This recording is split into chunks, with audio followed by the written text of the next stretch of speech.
My dad even loves that movie. Daddy, would you like some sausages? It's like Rip Torn. That's your, you know what I mean? He's like, you want to talk about the Tom Green? Oh yeah, this is a Tom Green documentary. So the Tom Green documentary. What did you think? We came up, together. Was you a big Tom Green fan? This is something I don't necessarily remember about you. Kinda. I didn't watch much of his show. I just know, I mostly know him from the Bum song, the Bum Bum song, or whatever the it's called, and then Freddy Got Fingered. I love Freddy Got Fingered. I saw that in the theater. Yeah. So. Oh my God. I was a fan of that movie too. I was so living in the country in rural Illinois, you didn't have cable. You had, and we were lucky to finally get, it was called Prime Star in 1996, which was like the precursor to Dish Network or DirecTV. And so, a year or 2 years after we got that was finally when the Tom Green show was a thing. So I got to watch that. So I was like there for the inception of something. But it wasn't the inception of Tom Green. He had already been doing stuff since like the early 90s and filming it on cable access in Canada. We just didn't know that as Americans. So I remember one of the first ones I saw was he's in Subway and he's like, yeah, I just want a 6-inch, tuna or whatever. And he's like, can I get a little bit more tomato? And then can I get some oil? Can I get some more lettuce? A little bit more tomato, a little more lettuce. And it's like this tall by the end of it. Black olives and some green pepper as well as some onion, and just a little lettuce on top of that as well. Two tomatoes. But he's just so and the guy he's talking to is like, I'm not sure if he's Chinese. I think he was Asian. This has been a while ago since I've seen it, but and it just Tom Green's demeanor. He's just saying a little bit more lettuce. Could I get some cabbage? It's tall, but anyways, just seeing somebody being so absurd. That was one, if I remember right, thinking about it, that was one of the first times I saw someone acting as absurd as he was, acting like he wasn't doing anything out of the ordinary. Because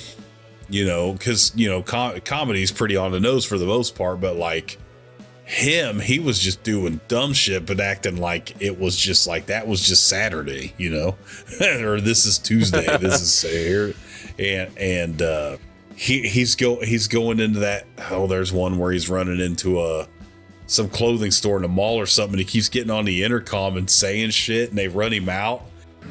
But if you want to do it, just pick up the phone, hit the button that says page. Mom, where are you, Mom? I'm lost. Mom. They're like, you can't come back in. And he just runs around the dude and runs back in like, you're absurd. You can't stop me. You're not the law. What are you going to do? You're this tall. And it's just funny. But now coming back to the documentary, he's, 50. I don't remember how old he said he is now. He's not in his 60s. I think he's 50 something, but he leaves LA after, he's lived in LA since I think 2000 or whatever, because he made his career, and he did a couple of different live shows after the MTV show ended. And he was like, well, my parents are getting older and I want to be closer to them in their twilight years. So I'm going to go back to Canada. He buys a ranch, which is pretty cool. And I was always, me on a personal level. I mean, the people that are watching or ever may watch this don't. I am a big fan of just off the wall, just spontaneous, just shit happening, chaos. I love that. I think you should leave. You know, Tim and Eric, awesome show, great job. Shows like that, that's my humor. That's my favorite kind of shit. Just, why is this shit happening? Who cares? It's funny. I love that. Tom Green is, you know, he was doing that in reality. You know, Tom Green, or no, I'm sorry, not Tom Green, like Tim and Eric and those other guys, that's all scripted comedy. He was going out there and doing that shit, throwing himself out there. So just to see that, and he wasn't afraid of what happened to him. He didn't care. And I love the way he would like slouch over and he would run. Do you remember how he would always like, he's kind of a taller guy. I mean, yeah. I'm 6 foot. I'm pretty sure he's at least 6'2" or 6'3", and he'd always run hunched over like this. And it would just add like some kind of because you remember Freddy Got Fingered. You know, he's the horse or the cow or whatever. The dick comes out to piss, and he goes, ah! And he just pulls the car over, and he runs out there with that stupid run. He goes out there just to touch a horse dick.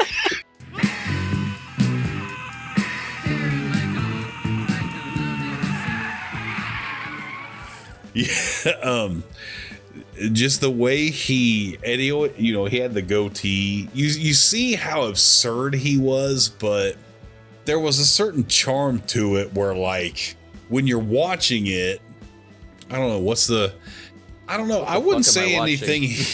Well, I wouldn't say anything he did was inherently like. You know, Eric Andre, I would say maybe went to even more of in like extreme level, like in some of his interviews and stuff when he was doing the Eric Andre show. Tom Green never got that. I wouldn't say that physical with people. He just would do dumb shit and just make people feel like, you know, he's not doing something to you. He's just spray painting a girl eating another girl's pussy out on your car hood, you know. And then seeing his dad like, car.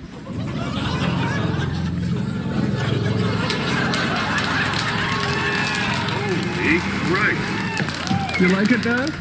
Come look at it, Dad. Go talk to your mother. I'm going to bed. What? What's the big deal?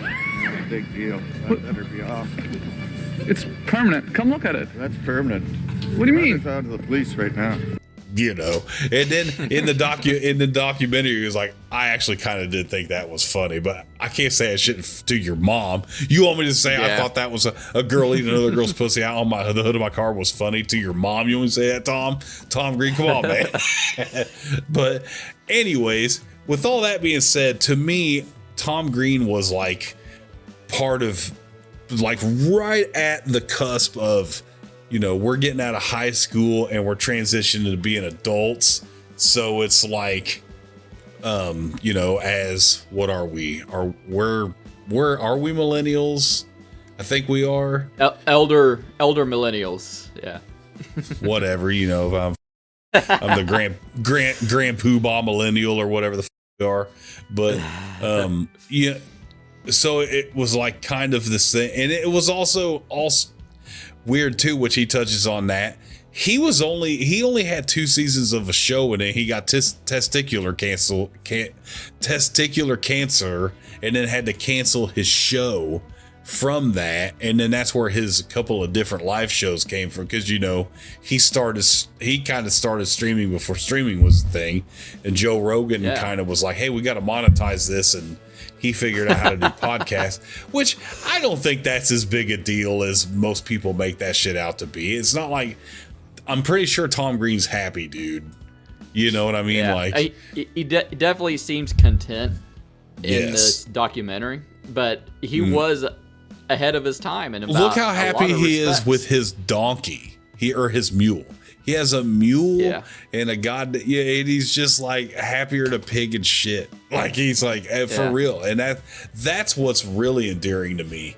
Like, could you to me, kind of a contemporary, if we're talking about MTV reality stars, Bam Margera. Could you imagine if instead of Tom Green, this was about Bam Margera, this documentary right here? That'd be depressing. He's already still having a hard time, Wes. You know what I mean? So that's what I mean. To see this guy was like, my bum is on the cheese. My bum is on the cheese. And he's running around, doing dumb shit. And he's like, I still want to be funny, but like, also I kind of just want to calm down and hang out with my mule and shit. He met a girl that never had been to America, and they're married now. I think they got married, which that's another thing too. That from? Leads me. I think she's just from Canada. I think she's just Canadian. Oh, okay. But with all of that being said, tell me what your early Tom Green kind of experience was. I remember just hearing about him mostly. I didn't watch like a lot of his TV show because I just heard like secondhand about it.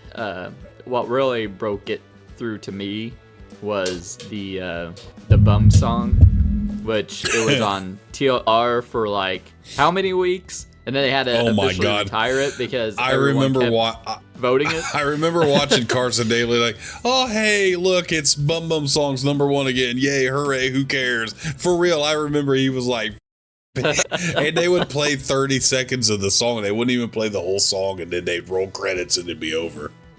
And Freddy Got Fingered, which I was like hyped about, and I'm glad I went to see it in the theater. Oh my god, I love that movie. It's just the most absurd thing I watched at that time. And okay, so you would probably know better than me, but is he like one of the first big absurdist like comics, or is there someone before him like that? Oh, because what do you mean by absurdist? As far as like, do you mean as like interacting with like? I mean, I think if says in the documentary he was kind of inspired by Letterman, because Letterman would go out. Yeah, he's You're right. You're right. Yeah, yes, he's not. He definitely took it further because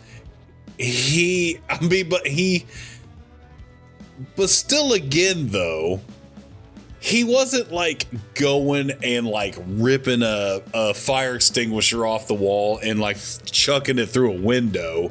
He was just going and annoying people because he was getting on the intercom. You know what I mean? Like, I'm not a terrorist. I'm just doing some annoying shit that you don't like because in whatever rule book you follow, you think I should be able to do this. Yet here's a phone on a wall that lets me do this.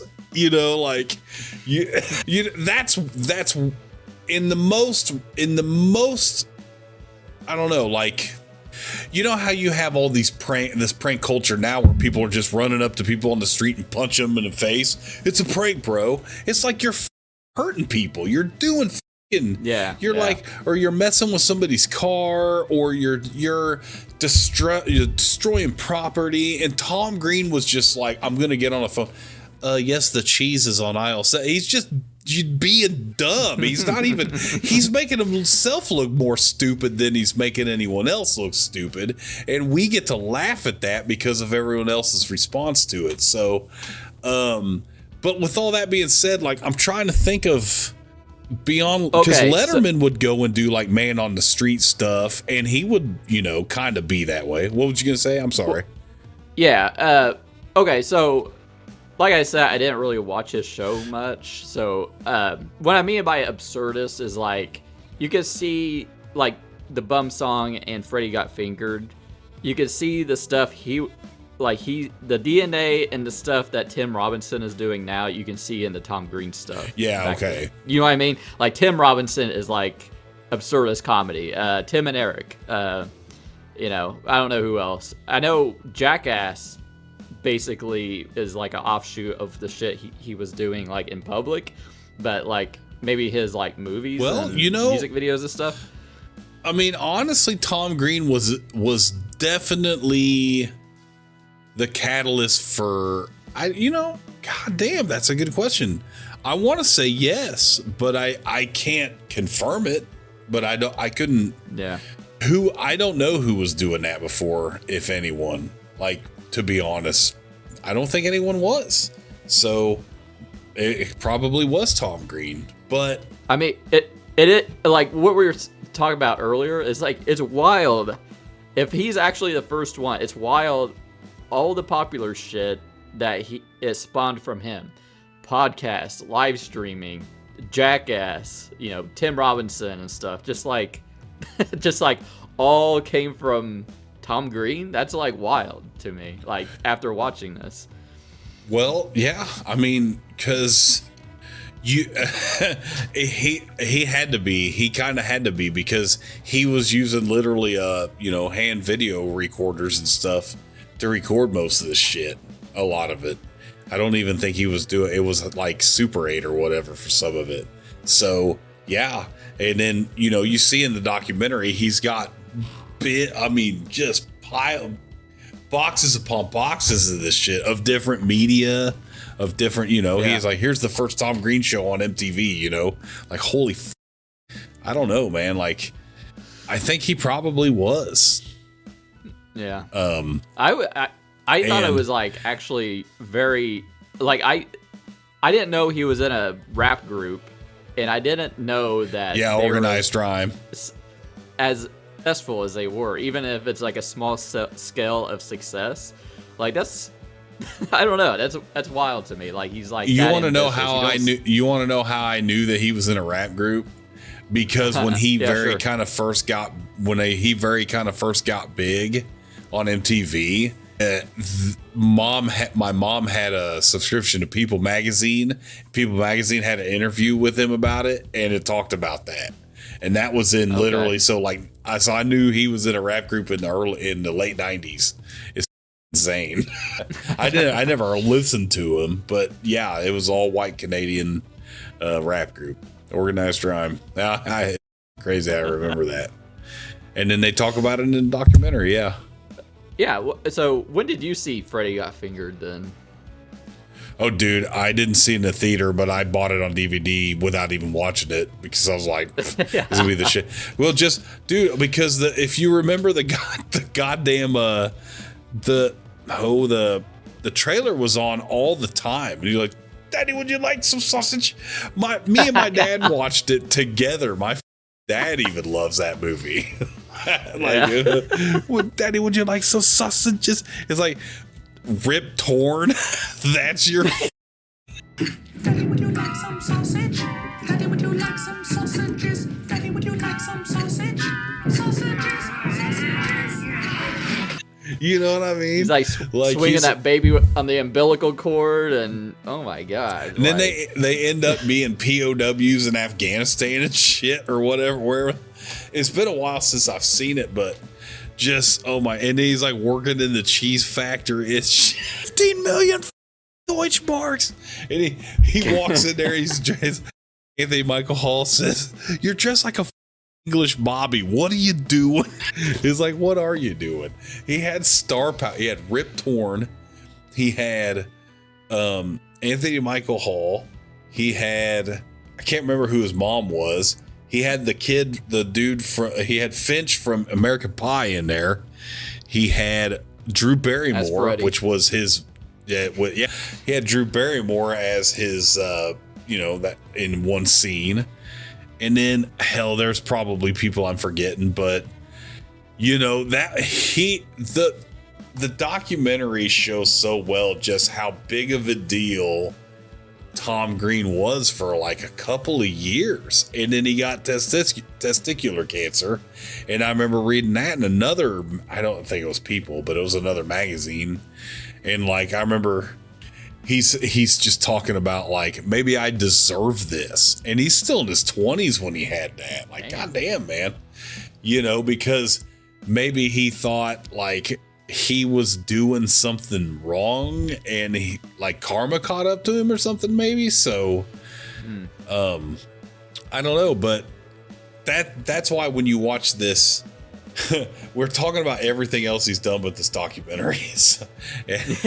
But we'll get to it. I mean, like, you kind of have to talk about that stuff to get to it, though, because and he's never fallen off the radar. Like, he always had that show. He still has I think he still has a Tom Green live show in some capacity.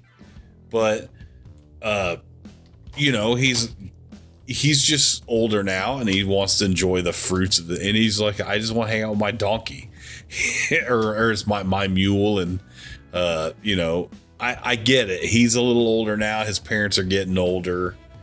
You know, he wants to be with them in their, you know, because not that I'm saying he feels like any kind of guilt or anything, but he's like, he probably was like, my parents kind of helped me with my career. I painted a girl eating another girl's pussy out on their car and I painted their house plaid. I mean, maybe I should just be around if they need some help buying some groceries or something, you know? So, but I mean, like, one thing I've always got from Tom Green is like, he definitely seems genuine, right? Like, even watching this documentary, and he even makes the joke, and his mom does too, that like, you're not supposed to make your own documentary because you can, like, you know, fudge all your own facts. But even then, like, but I don't feel. One thing I've never felt about Tom Green is that he's lying about anything. Why would he be doing all this dumb shit on camera and making an ass of himself? People that are willing to look at my cat licking his balls in front of the heater right here. You see that? Look at that right there. That's the life sure right that there. goes in. Licking your balls in front of the heater. I can't do that shit.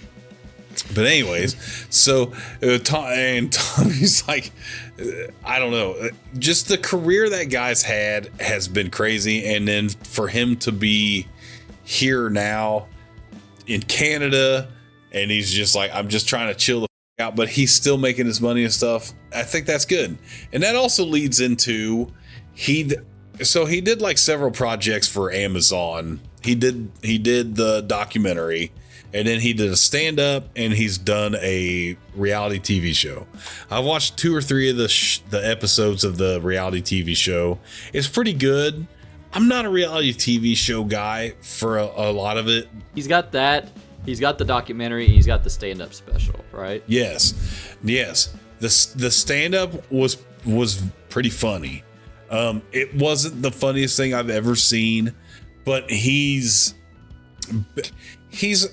most people, when you see Tom Green, you see him like, he's like chewing foil and shit. He's like one of them guys, but like on this stand-up, he's not really being that way.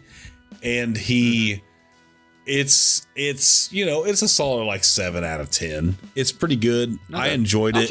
It's one. Well, and he's not really known for stand-up. You know, he's doing stand-up now more and more. So it's different because you always see him as like doing crazy shit out in public, you know? So to see him do stand up, he made his bones doing something different. Now he's doing this. So it's just it's just like Steve-O. Steve-O does stand up now.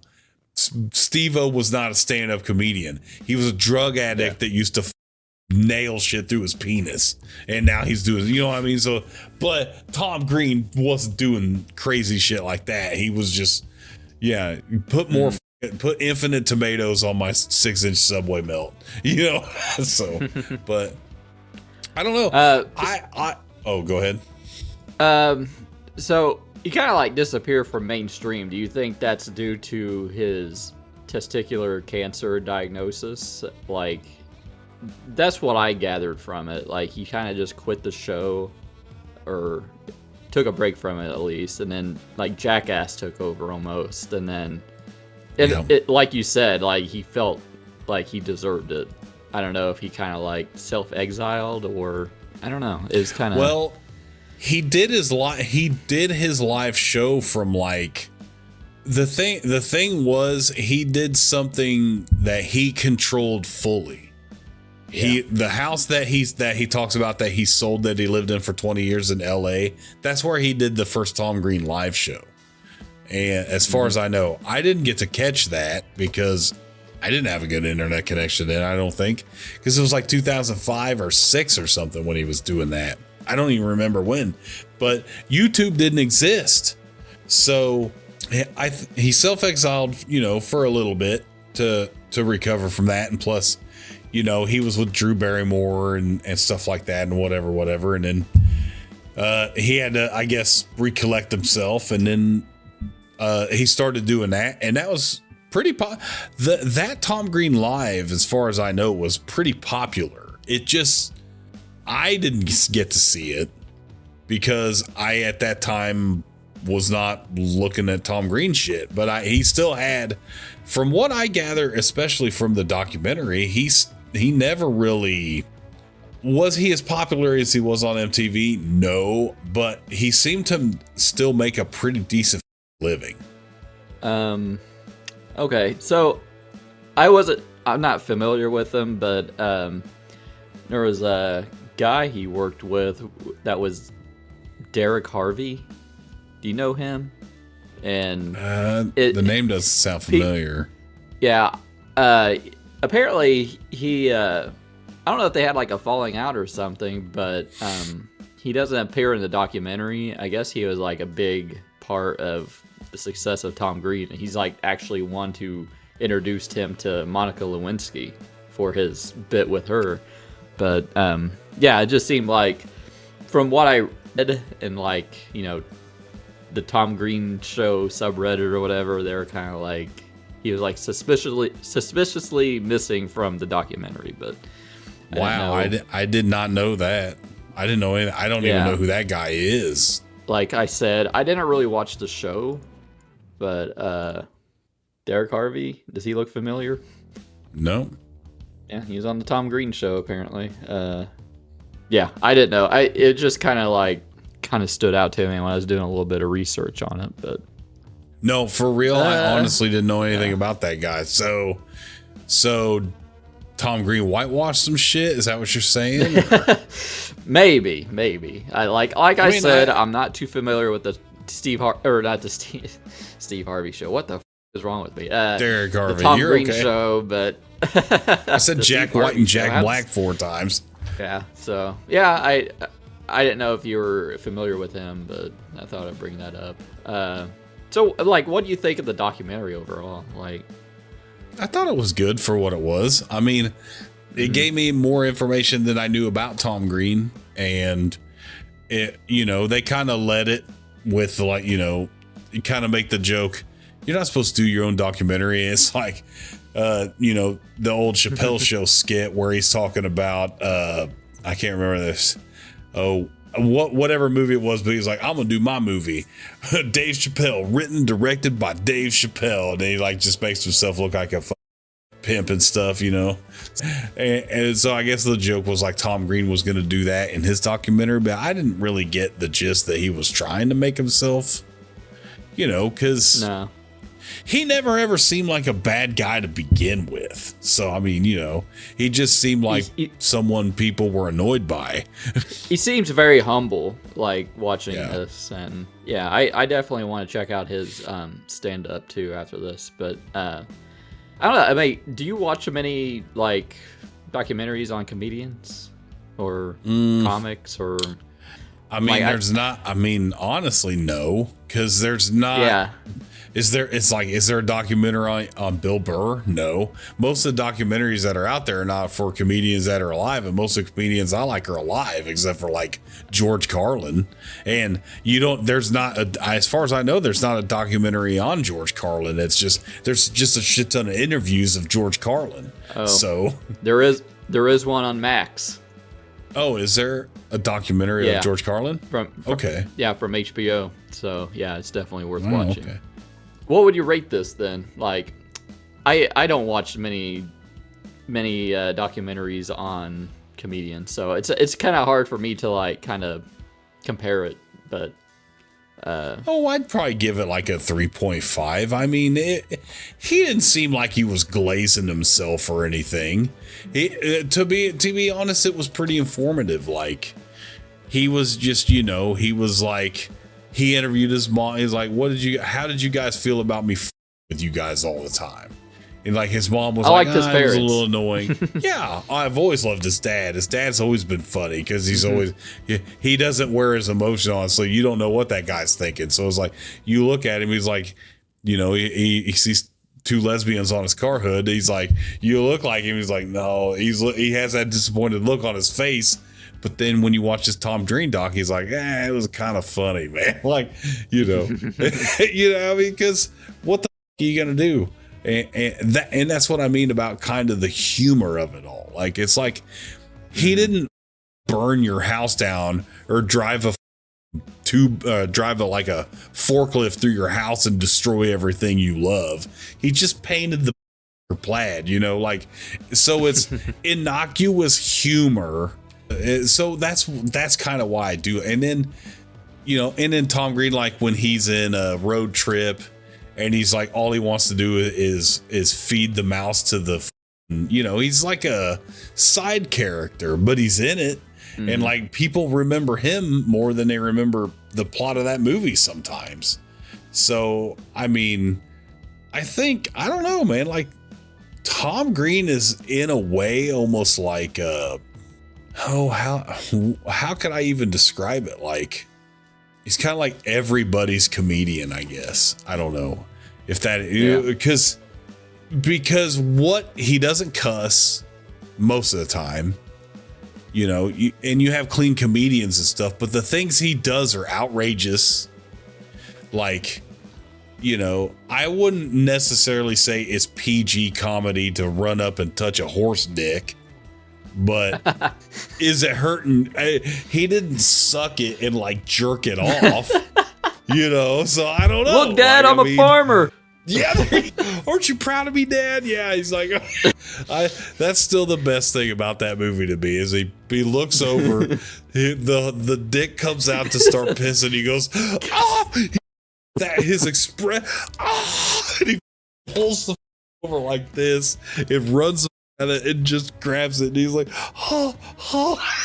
It's like David Lynch couldn't direct a better movie. I don't know. Like, I just thought, fucking thought. The David Lynch of comedy. It's not fucking interesting. Yeah. Make it interesting. I think Tom Green made it interesting, Yeah. Horizons at the bottom, it's interesting.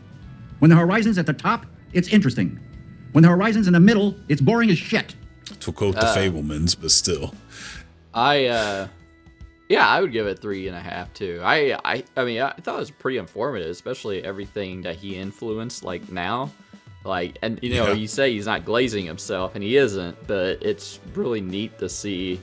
Like, I had no idea about his live show, and then I kind of started to think about it, like his absurdist humor and like Freddy Got Fingered influenced like people now, And I enjoyed the documentary quite a bit, and yeah, it makes me want to see us stand up just to see how he is. I mean, I'm sure he's not mind blowing, but I want to revisit Freddy Got Fingered, and I want to show it to Penny now. So yeah, one thing he said he always wanted to be the center of attention back then, and that was obvious.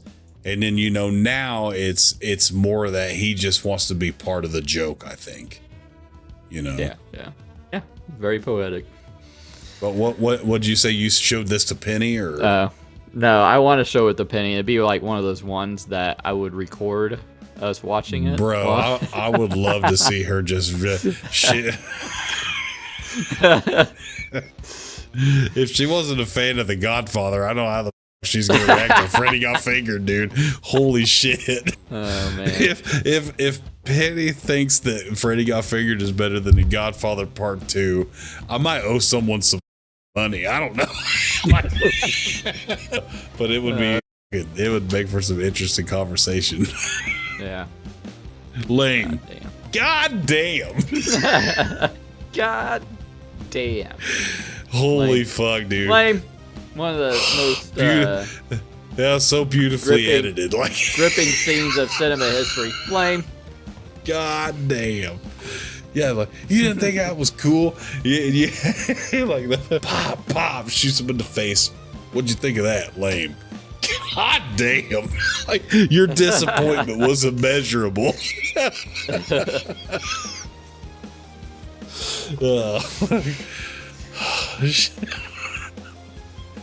I want to see the equivalent. I want to see the Chinese equivalent to The Godfather Part 2 in China. That's what I want to see. What is their Godfather 2? It has to be translated. Lame. Thanks for watching. If you enjoyed the video, give it a thumbs up, leave a comment, and subscribe. Don't forget to hit the bell so you never miss an update.